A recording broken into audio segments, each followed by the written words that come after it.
तो दोस्तों विशाखापट्टनम में इंग्लैंड के खिलाफ खेले गए दूसरे टेस्ट के पहले दिन भारतीय टीम ने बनाया अनोखा रिकॉर्ड। जब भारतीय टीम के तेज गेंदबाजों के बाद बल्लेबाजों ने मचाई सनसनी। जी हाँ दोस्तों, टीम इंडिया के विकेट टेकर तेज गेंदबाज जसप्रीत बुमराह ने यॉर्कर लाइन की गेंद पटकते हुए इंग्लैंड के आधे से ज़्यादा बल्लेबाजों का काटा चालान और दूसरे टेस्ट के पहले ही दिन इंग्लैंड के बल्लेबाजों का सुपड़ा साफ करते हुए भारतीय टीम को पहुंचाया मजबूत स्थिति में। तो वही दोस्तों, लगातार फ्लॉप साबित हो रहे भारतीय टीम के युवा बल्लेबाज शुभमन गिल ने खेली धुआंधार पारी। जहां गिल ने मैदान पर आते ही टेस्ट में वनडे स्टाइल में बल्लेबाजी करते हुए इंग्लैंड के गेंदबाजों के उड़ाए पर कच्चे और तूफानी शतक ठोक करके बनाया रिकॉर्ड। नमस्कार दोस्तों, स्वागत है आपके अपने खूबसूरत से क्रिकेट चैनल क्रिक अबूबू में। दोस्तों इस वीडियो में हम आपको भारत और इंग्लैंड के बीच विशाखापट्टनम में खेले गए दूसरे टेस्ट के पहले दिन की पूरी रोमांचक हाईलाइट के बारे में आपके सामने परोसने वाले हैं। लेकिन दोस्तों वीडियो में आगे बढ़ने से पहले आप अक्षर पटेल और रविंद्र जडेजा में से किसे टीम इंडिया की तरफ से टेस्ट का सबसे खतरनाक ऑलराउंडर खिलाड़ी मानते हैं? अपने कीमती सुझाव कमेंट के माध्यम से जरूर बताएं। वीडियो पसंद आए तो इसे लाइक करिए और चैनल को सब्सक्राइब करना बिल्कुल भी ना भूलिए। दोस्तों जैसा कि आप सभी जानते हैं कि पहला टेस्ट मुकाबला 28 रनों से जीतने के बाद इंग्लैंड की टीम अब मजबूत स्थिति में आ गई थी। लेकिन दोस्तों इसी बीच दूसरा टेस्ट मुकाबला खेला जाता है जहां दोस्तों टीम इंडिया की कमान रोहित शर्मा तो वही बेन स्टोक्स इंग्लैंड के लिए कप्तानी कर रहे थे। दोस्तों इस मुकाबले में भी भारतीय टीम के कप्तान रोहित शर्मा ने टॉस जीतकर पहले गेंदबाजी करने का फैसला किया था। दोस्तों इसके बाद इंग्लैंड के लिए पारी का आगाज करने के लिए टीम के दो धाकड़ ओपनर बल्लेबाज जेक काउली और बेन डकेट की एंट्री होती है, जिनके कंधों पर टीम को एक ठोस शुरुआत देने की जिम्मेदारी सौंपी जाती है। वही दोस्तों पहले ओवर की गेंदबाजी करने टीम इंडिया के विकेट टेकर तेज गेंदबाज जसप्रीत बुमराह आते हैं। यहाँ पर बुमराह के द्वारा अपने पहले ही ओवर में काफी कसी हुई गेंदबाजी का नजारा पेश किया जाता है। जहाँ पर दोस्तों ओवर की दूसरी गेंद पर तेज गति से फेंकी गई इंस्विंग गेंद पर जेक काउली एलबीडब्ल्यू का शिकार होते हैं। हालांकि दोस्तों डीआरएस लेने पर क्लियर हो जाता है कि जेक काउली बाल बच जाते हैं, जहाँ पर थर्ड एम्पायर के डिसीजन से उन्हें नॉट आउट करार दे दिया जाता है। लेकिन दोस्तों इसी ओवर की अंतिम गेंद पर एक करारा चौका उनके बल्ले से देखने को मिलता है। लेकिन दोस्तों इसके बाद अगले ही ओवर में टीम इंडिया के स्पिन गेंदबाज आर अश्विन आते हैं, जहाँ पर दोस्तों अश्विन के एक ही ओवर में बेन डकेट दो कवर ड्राइव लगाते हुए 8 रन बटोर लेते हैं और दोनों सलामी जोड़ी आगे इसी अंदाज में बल्लेबाजी करना चालू कर देते हैं। यहाँ पर पहले तो कछुए की चाल के साथ सिंगल डबल के साथ ही टीम के स्कोर को आगे बढ़ाने का काम करते हैं। यहाँ पर टीम इंडिया के तेज गेंदबाजों के साथ साथ स्पिन गेंदबाजों का डटकर मुकाबला करते हुए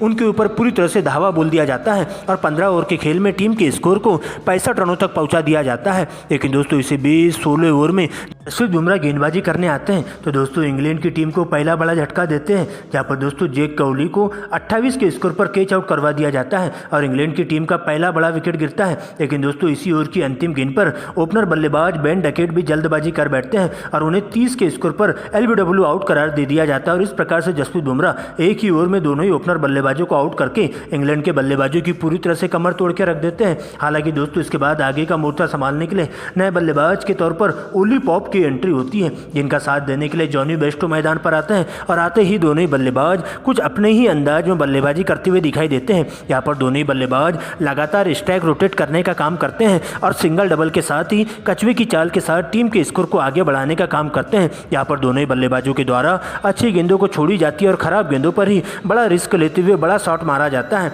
यहाँ पर दोस्तों भारतीय टीम के तेज गेंदबाजों के साथ साथ स्पिन गेंदबाजों पर पूरी तरह से धावा बोला जाता है और उन्हें विकेट के लिए तरसाते हुए पूरी तरह से उनके ऊपर हावी होने का काम किया जाता है। यहाँ पर देखते ही देखते टीम का स्कोर 100 रनों के पार पहुंच जाता है। लेकिन दोस्तों इसी बीच इस पनपती हुई साझेदारी के ताबूत में कील ठोकने एक बार फिर से टीम इंडिया के विकेट टेकर तेज गेंदबाज जसप्रीत बुमराह की एंट्री होती है और 35 ओवर की अंतिम 2 गेंदों पर दोनों ही सेट बल्लेबाजों को आउट करते हुए इंग्लैंड के बल्लेबाजों का सुपड़ा साफ करते हुए दिखाई देते हैं। यहाँ पर दोस्तों ओली पॉप मात्र 25 रन तो वही दोस्तों जॉनी बेस्टो 37 रनों के योगदान दे पाते हैं और इंग्लैंड के 4 बल्लेबाज डगआउट की ओर लौट जाते हैं। और इसी बीच दोस्तों लंच ब्रेक होता है। लेकिन दोस्तों जैसे ही लंच ब्रेक खत्म होता है इसके बाद नए बल्लेबाज के तौर पर रूट का साथ देने के लिए इंग्लैंड के कप्तान बेन स्टोक्स मैदान पर मौजूद होते हैं। यहाँ पर दोस्तों बेन स्टोक्स तो मैदान पर आते ही बॉल देखो और बॉल पेलो वाले नियम के तहत बल्लेबाजी करते हुए भारतीय टीम के गेंदबाजों का डटकर मुकाबला करते हुए चले जाते हैं। यहाँ पर दोस्तों बेन स्टोक्स आड़े टेढ़े चौके छक्के लगाना शुरू कर देते हैं और टेस्ट में वनडे और T20 स्टाइल में बल्लेबाजी करना शुरू कर देते हैं। जबकि दोस्तों दूसरे छोर से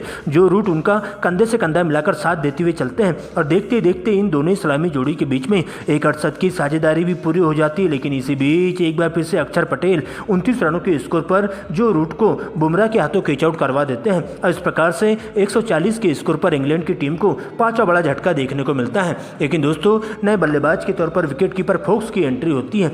जहां आते ही फोक्स 4 रनों से अपनी पारी का आगाज करते हैं। लेकिन दोस्तों दूसरे छोर से कप्तान बेन स्टोक्स तेजी से रन बटोरना शुरू कर देते हैं और भारतीय टीम के सभी गेंदबाजों पर पूरी तरह से अंधाधुंध तरीके से चौके छक्कों की बारिश करते हुए टूट पड़ते हैं। जबकि दोस्तों दूसरे छोर से फोक्स कंधे से कंधा सिंगल डबल के साथ मिलाकर चलती हुई दिखाई देते हैं। लेकिन दोस्तों इससे पहले कि यह साझेदारी और आगे बढ़ पाती, एक बार फिर से टीम इंडिया के स्पिन गेंदबाज अक्षर पटेल टीम इंडिया के लिए खतरा साबित हो रहे फोक्स को 10 रनों के स्कोर पर क्लीन बोल्ड कर देते हैं। लेकिन दोस्तों इसके बाद नए बल्लेबाज के तौर पर रेहान अहमद की एंट्री होती है। जबकि दूसरे छोर से कप्तान बेन स्टोक्स अंगद की तरह डटकर मुकाबला करते हुए चले जाते हैं और अपनी टीम के लिए ज़्यादा से ज़्यादा रन जोड़ते हुए सबसे पहले अपनी हाफ सेंचुरी पूरी करते हैं। यहाँ पर दोस्तों टीम का स्कोर 150 रनों के पार पहुंच जाता है और अपनी टीम को एक जबरदस्त शुरुआत दिलाते हुए टीम को मजबूत स्थिति में लाकर खड़ा करने की कोशिश करते हैं। लेकिन दोस्तों दूसरे छोर से कोई भी बल्लेबाज बेन स्टोक्स का भरपूर साथ नहीं दे पाता है, क्योंकि दोस्तों इसी बीच एक बार फिर से तेज गेंदबाज जसप्रीत बुमराह नए बल्लेबाज के तौर पर आए रेहान अहमद को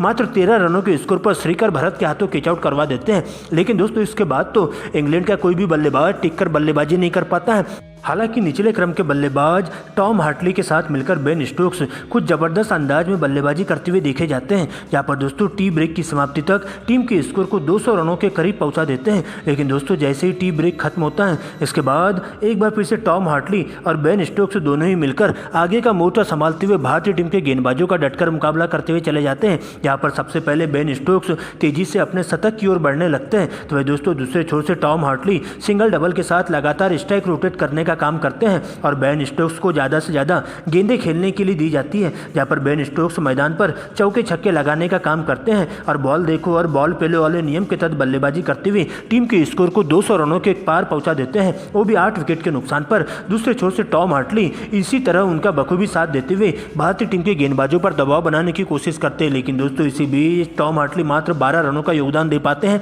और एक बार फिर से उन्हें अपना शिकार बनाया जाता है अक्षर पटेल के द्वारा। जहाँ पर दोस्तों अक्षर पटेल टॉम हार्टली को क्लीन बोल्ड कर देते 23 रनों के स्कोर पर। दोस्तों इसके बाद अंतिम विकेट के तौर पर मार्क वुड की एंट्री होती है। यहाँ पर दोस्तों बेन स्टोक्स तो तेजी से अपने शतक की ओर बढ़ने लगते हैं, तो वही दोस्तों मार्क वुड लगातार स्ट्राइक रोटेट करने का काम करते हैं और देखते देखते टीम के स्कोर को 250 रनों के नजदीक पहुंचाने की पूरी कोशिश करते हैं। लेकिन इसी बीच एक बार फिर से जसप्रीत बुमराह अपनी यार्कर गेंदबाजी से मार्क वुड को 11 रनों के स्कोर पर क्लीन बोल्ड कर देते हैं और इस प्रकार से दोस्तों इंग्लैंड की पहली पारी 240 रनों पर ही ऑल आउट हो जाती है। यहाँ पर दोस्तों सबसे ज्यादा रन बेन स्टोक्स के द्वारा 80 रनों का योगदान दिया जाता है और इस प्रकार से दोस्तों जसप्रीत बुमराह के खाते में 5 विकेट जाते हैं। लेकिन दोस्तों इसके बाद टीम इंडिया की पारी का आगाज करने के लिए कप्तान रोहित शर्मा और बाएं हाथ के विस्फोटक बल्लेबाज यशस्वी जायसवाल की एंट्री होती है। यहाँ पर दोस्तों पहली ओवर में उनके सामने गेंदबाजी करने आते हैं इंग्लैंड के तेज गेंदबाज मार्क वुड, जहाँ रोहित शर्मा पहली ओवर की अंतिम गेंद पर एक कवर ड्राइव लगाते हुए 4 रनों से अपना और अपनी टीम की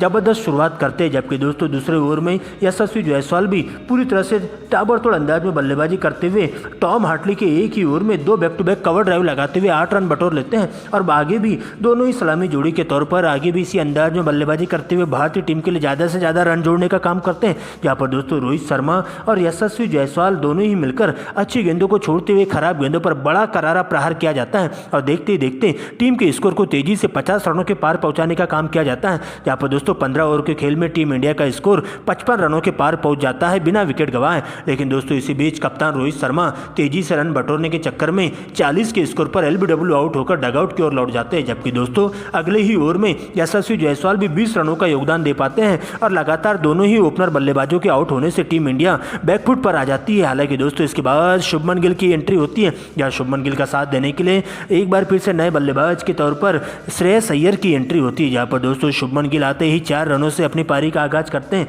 वही दोस्तों अगले ओवर में श्रेयस अय्यर भी विस्फोटक पारी खेलते हुए दिखाई देते हैं। जहां पर दोस्तों रेहान अहमद के एक ही ओवर में 2 चौके लगाते हुए श्रेयस अय्यर 12 रन बटोर लेते हैं और आगे भी दोनों ही बल्लेबाज इसी अंदाज में बल्लेबाजी करते हुए देखे जाते हैं। यहाँ पर तेजी से रन बटोरते हुए टीम इंडिया को मजबूत स्थिति में ले जाने के काम करते हैं। जहाँ पर दोस्तों देखते देखते सबसे पहले शुभमन गिल अच्छी लाइन में बल्लेबाजी करते हुए अपनी हाफ सेंचुरी पूरी करते हैं और टीम इंडिया का स्कोर 100 रनों के पार पहुंच जाता है और इस प्रकार से दोस्तों टीम इंडिया पहले दिन के खेल में 120 रन बना पाती है, वो भी 2 विकेट के नुकसान पर। यहाँ पर दोस्तों शुभमन गिल 55 तो वही अय्यर 18 रन बनाकर क्रीज पर नाबाद रहते हैं।